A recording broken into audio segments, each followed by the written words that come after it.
So on buyer sophistication, you have a few things.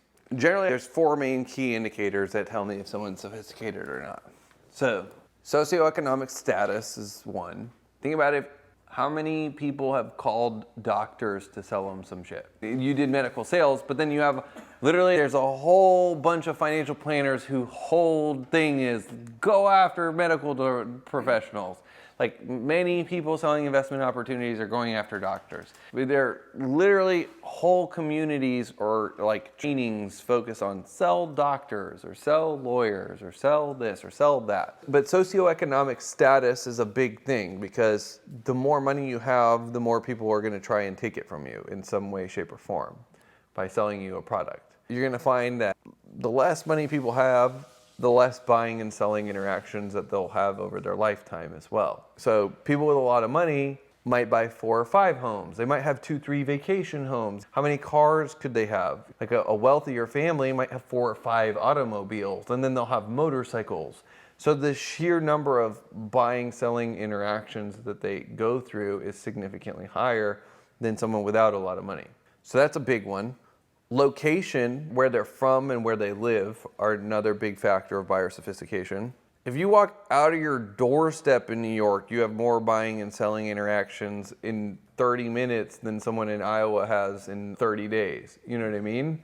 Like in New York, everyone's trying to hustle you something. And there's every scam under the book and there's everything just on a block. Versus in Iowa, you might not have nearly as many buying and selling interactions on a day-to-day basis, especially if you live in a more rural area. So I'm looking at like where do they live, because that's going to be a big factor. If someone's in South Florida, there's all kinds of buying, selling interactions. Things move fast down here. If someone lives in Ocala, it's still Florida, but they're in Ocala. Like it moves a lot slower. The pace of life is slower. The general economic status is lower in that area. So I look at the location that someone currently is living in and where they're from, because that's going to indicate the number of buying and selling interactions they've been in. And ultimately, all of this stuff comes down to what's the number of buying and selling interactions that they've had in their lifetime. Their age is going to be an influence on their level of sophistication. As well, what they do as a profession is another big influence of level of sophistication. So anyone who's an entrepreneur or a marketing or salesperson is going to have a significantly higher understanding of marketing and sales strategies than someone who might be a social worker or a truck driver or something along those lines, where they're just not buying and selling stuff all day.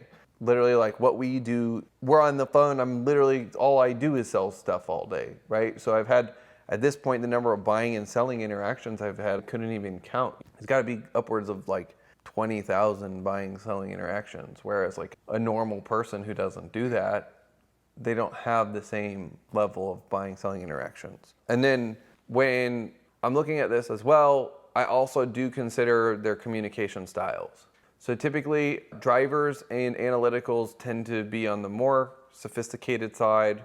Amiables and expressives tend to be on the less sophisticated side. And all those things are going to factor into how you move with them. So when you're dealing with more sophisticated buyers, it's very different than less sophisticated buyers, but also it's the exact same thing at the same time, which is, it's counterintuitive when I say that, but ultimately there's this old story of this guy whose name's Di Vernon, and he's known as the man who fooled Houdini. Di Vernon's really cool. He's a magician's magician. And on his deathbed, they asked him, if you had one more wish in life, what would it be? And he said, to be fooled one more time. I always love that. But Di Vernon, he fooled Houdini. He did this card trick, and Houdini couldn't figure out the card trick. And he did it 7 times, and Houdini couldn't figure it out. And Houdini wasn't just a showman. He was the head of the American Magical Association. He's actually a deep practitioner of magic, and he couldn't figure out the card trick. But the way he fooled him was with one of the oldest card tricks of all time called the ambitious card. So that's what's funny is like when you're dealing with highly sophisticated buyers, they think they're above all the sales strategies, but all the sales strategies still work.